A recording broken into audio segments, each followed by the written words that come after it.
always 12, but the number itself will always be divisors. So that's why when we find the sum of the divisors, we exclude the number itself, because, well, if we included 12 in the sum, then we would already have more than 12 for any number. We would already have more than the number if we added all of its divisors, because we'd have 1 in the number itself. So we exclude the number itself. So if we were to check whether or not 12 is a perfect number, we would do 1 plus 2 plus 3 plus 4 plus 6. And if that equals 12, then 12 is a perfect number. And if it doesn't equal 12, then it is not. So in this case, we have 1 plus 2 is 3. 3 plus 3 is 6. Trying to do this in my head. 6 plus 4 is 10. And 10 plus 6 is 16, which is not equal to 12. So 12 is not a perfect number, but I hope that gives you the idea. So another way to explain this definition of a perfect number is to include the number itself, if we want to, as a divisor, and we would say that the sum of its divisors is equal to 2 times the number. So basically, if the sum of all the divisors, excluding the number itself, equals the number, then when we add the last factor, which is the number itself, we would have 2 times the number, right? So n plus n equals 2n.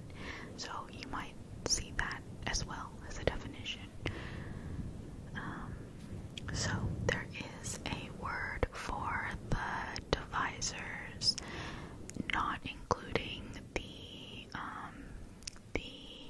number itself. So the sum of the divisors excluding the number itself is called a proper sum, or proper divisors rather, sorry. The sum of its proper divisors. And the sum itself would be called the aliquot sum. That's aliquot,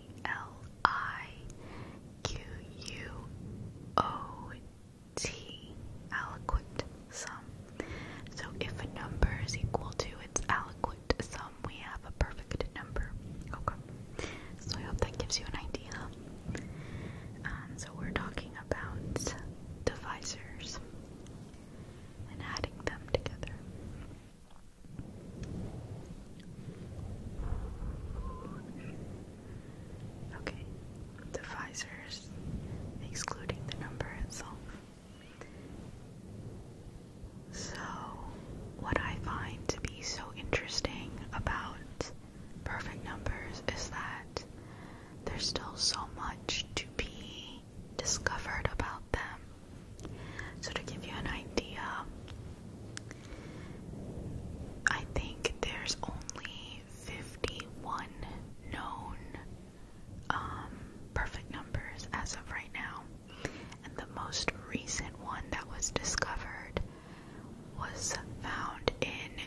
numbers, right?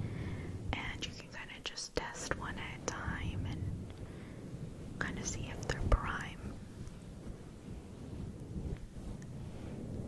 But with perfect numbers, so from 1 to 100, I actually don't know how many there are, but you know, you can count 2, 3, 5, 7, you can count, but there's a good number of them. For perfect numbers, there's only two perfect numbers from 1 to 100. So as you can imagine, the third one, fourth, fifth, etc., they scale very quickly. So I will tell you, the first perfect number is 6. 6. So let's confirm that with our definition. So the aliquot sum for 6 would be 1, 2, and 3. So you do 1 plus 2 plus 3, right? Those are the only factors, excluding 6. So it's nice when the number is small. But if you just check 1, 2, 3, 4, 5, 6, you'll see that 1, 2, and 3 go into 6 a whole number of times. 4 goes into 6 with a remainder of 2. 5 goes into 6 with a remainder of 1, so those are not divisors. So 1 plus 2 plus 3 is 6, and that equals 6 itself. Or with our other definition, we would do 1 plus 2 plus 3 plus 6, which would then be 12, which equals 2 times 6. Either way, 6 is a perfect number. So you can try out the rest of the numbers from 1 to 100 if you want to figure out what the other one is. Well, I guess I told you 6 is the first one, so you could start with 7. You can eliminate prime numbers because if you ignore the number itself, then for prime numbers, the only factors or divisors are 1 and the number itself. So 1 would be the only part of the aliquot sum, so no prime numbers are perfect. But if you want to try out the rest, you could.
where the stuff in parentheses, the 2 to the p minus 1 is a